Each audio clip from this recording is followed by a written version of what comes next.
एक बूढ़े भिखारी की अनोखी कहानी। हर दिन एक भिखारी दरवाजे के पास आकर भीख मांगता था और घर का मालिक हमेशा घर के बाहर आते ही उसे देखकर फिर जाया करता। कई बार उसके लिए गालियां भी बकता। वो कहता, तू जिंदा ही क्यों है? पूरी जिंदगी ऐसे ही भीख मांगेगा क्या? धरती का बोझ क्यों बना बैठा है? और कभी कभी उस भिखारी को गुस्से में वह धक्का भी मार दिया करता है। इतना कुछ हो जाने के बावजूद भिखारी के मुंह से सिर्फ यही निकलता है कि भगवान भगवान तुम्हारे पापों को माफ़ करे। एक बार सेठ को धंधे में बड़ा नुकसान होने की खबर मिली। सेठ बहुत परेशान था कि तभी उसके दरवाजे पर वही भिखारी आया। गुस्से में अपना आपा खोते हुए सेठ ने उस भिखारी को पत्थर दे मारा। पत्थर लगने के कारण भिखारी का सर फूट गया और उसके सर से खून बहने लगा।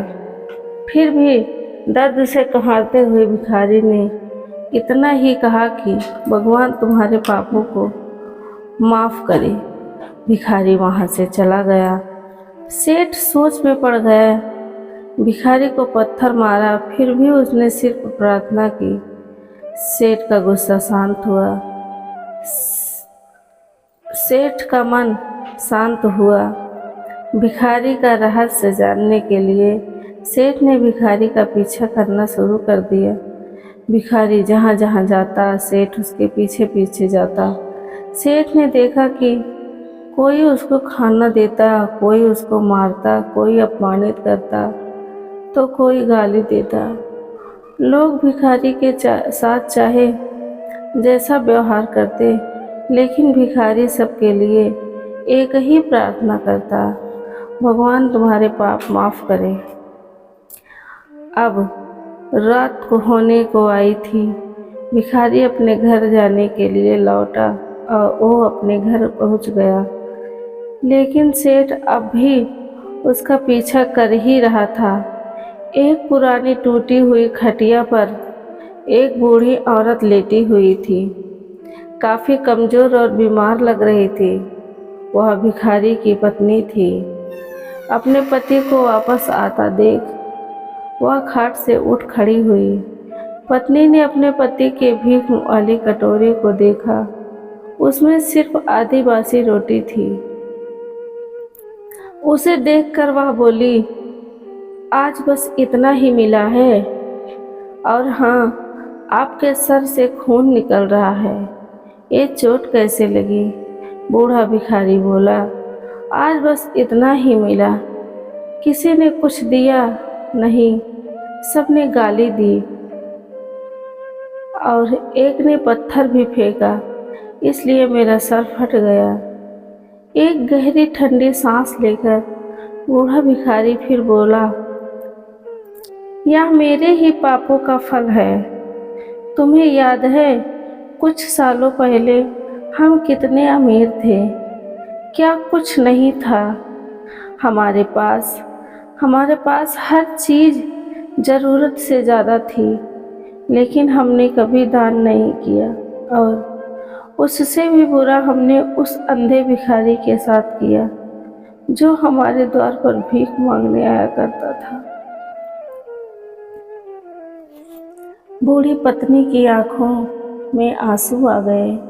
वह बोली, हाँ, हम उस बेचारे अंधे के साथ बहुत बुरा करते थे, उसका अपमान करते थे, उसे खाने के लिए रोटी की जगह कागज़ दिया करते, उसका मजाक उड़ाया करते और कभी कभी मारा भी करते। मैंने कभी उसको रास्ता नहीं दिखाए। एक बार मैंने उसके मुंह पर मिट्टी भी फेंक दी थी और वह हमेशा दुखी होकर यही कहता कि भगवान तुम्हारे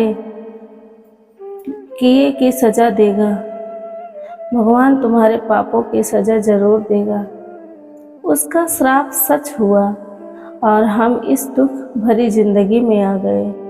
भिखारी बोला, हाँ, उसका श्राप सच हुआ, इसलिए मैं किसी को बद्दुआ नहीं देता, चाहे कोई मेरे साथ कैसा भी बर्ताव करे। मैं हमेशा उसके लिए प्रार्थना करता हूँ। मैं नहीं चाहता कि कोई भी हमारे जैसे जिंदगी का अनुभव करे, किसी को भी हमारे जैसे दुखों का सामना करना पड़े। वो नहीं जानते कि वह कितना बड़ा पाप कर रहे हैं, इसलिए अनजाने में हुए पाप को ऐसी सज़ा किसी को भी न मिले। मैं नहीं चाहता। सेठ वहीं पर चुपकर यह सारी बातें सुन रहा था। अब उसे सब कुछ समझ में आ गया था। भिखारी और उसकी पत्नी ने वह आधी रोटी मिल बाँट कर खाए और भगवान को धन्यवाद बोलकर सो गए। अगले दिन बड़ा भिखारी फिर से भीख मांगने आया। सेठ के घर के पास जाते हैं। सेठ ने पहले से गरम रोटी उसके लिए निकाल कर रखी थी। उसे देते हुए सेठ विनम्रता से बोला, माफ़ कर दीजिए बाबा, उससे बहुत बड़ी गलती हो गई। बूढ़ा भिखारी बोला, भगवान तेरा भला करे।